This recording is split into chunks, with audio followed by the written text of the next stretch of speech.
सबर कर टाइम काहे हो अशोक चैतावा सब कर दावेलो हमारा गावे बोला काहे ना आवेलो पूछतानी हम सुन कए बजे आवे के बा अरे बोला पश्चिम टोला दावे के बा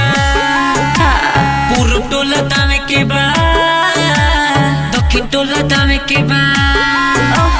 उत्तर टोला दक्षिण टोला सागरो दावे के बा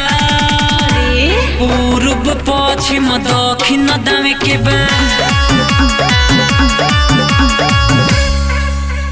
भले हमारा से लगा ली हो बाकी हमारे से दौरी करई है बाछी बुझलो तो तोहरे आसारा में हम सुना रुकल बानी घरे नाई खन सावांग होता ढेर परेशानी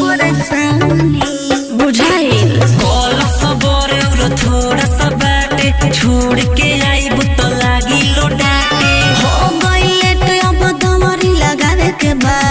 बुझाइल पश्चिम टोला दावे के बा काहे टोला दावे के बा दक्षिण टोला दावे के बा उत्तर टोला दक्षिण टोला सागरो दावे के बा पूर्व पश्चिम दक्षिण दावे के बा ऐसे काहे कहतारा बुझता नहीं हमके भर भर मइले दवाले में दोसरा से आखिरी बे कहिले अच्छा काहे हो नहसा में धूत भाड़ा पियाले तू ताड़ी मन करतावे दी दुगो हम गारी काहे गुस्सा दिलावतारा विकास भुवर संगे रितेश बलम अच्छा न छोड़ के सुजीते अपन गाँव सबका के छोड़ के हमरा लगे आवे के बा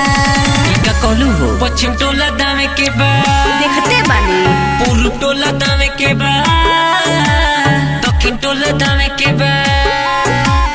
उत्तर टोला दक्षिण टोला सागरो दावे के बा पूर्व पश्चिम दक्षिण दावे के बा